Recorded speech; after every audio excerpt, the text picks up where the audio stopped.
السلام علیکم، بسم اللہ الرحمن الرحیم۔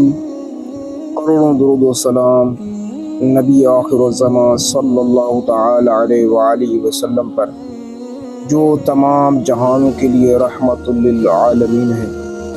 ناظرین کرام، سب سے پہلے درود پاک کی فضیلت سنتے ہیں۔ نبی کریم رؤوف رحیم صلی اللہ تعالی علیہ وآلہ وسلم نے ارشاد فرمایا، جو مجھ پر ایک مرتبہ درود پاک پڑھتا ہے تو اللہ تبارک و تعالیٰ اس پر 10 رحمتیں نازل فرماتا ہے۔ تو ناظرین کرام، آئیے چلتے ہیں ہم اپنے ویڈیو کی جانب۔ ابو خلیفہ رحمۃ اللہ تعالیٰ علیہ فرماتے ہیں کہ بصرہ میں ابو سلیمان ہاشمی نامی ایک بہت بڑا تاجر رہتا تھا، جس کی روزانہ کی آمدنی 80,000 درہم تھی۔ اس نے علماء کرام سے پوچھا کہ بصرہ کی کون سی نیک عورت سے شادی کرنا میرے حق میں بہتر رہے گا۔ علماء کرام نے مشورہ دیتے ہوئے کہا کہ رابعہ عدویہ رحمۃ اللہ تعالی علیہ سے شادی کرنا تمہارے حق میں بہت بہتر ثابت ہوگا۔ تاجر نے فوراً حضرت رابعہ عدویہ رحمۃ اللہ تعالی علیہ کو یہ خط لکھا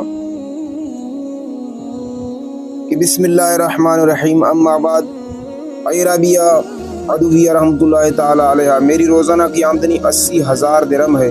انشاءاللہ کریم کچھ ہی دنوں میں 1,00,000 درہم ہو جائے گی۔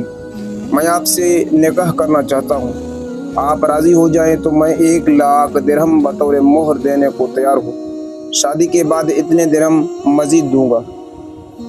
اگر آپ راضی ہوں تو مجھے اطلاع کر دیں۔ حضرت سیدنا رابعہ رحمۃ اللہ تعالی علیہ نے جب تاجر کا خط پڑھا تو جواب لکھا، بسم اللہ الرحمن الرحیم، اما بعد، بے شک دنیا سے کنارہ کشی بدن اور دل کو تقویت بخشتی ہے، اور دنیا کی طرف رغبت رنج و ملال کا باعث ہے۔ میرا یہ خط ملتے ہی آخرت کی تیاری میں کوشش شروع کر دو۔ سفر آخرت کے لیے زاد راہ اکٹھا کرنے میں مشغول ہو جاؤ۔ اپنا مال آخرت کے لیے ذخیرہ کرو۔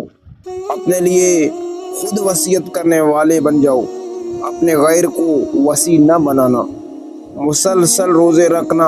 اگر اللہ تعالیٰ مجھے تجھ سے دگنا مال دے دے اور میں اس مال کی وجہ سے اللہ تبارک و تعالیٰ کی یاد سے لمحہ بھر بھی غافل ہو جاؤں تو یہ مجھے ہرگز پسند نہیں۔ میں اسی حال میں خوش ہوں۔ والسلام۔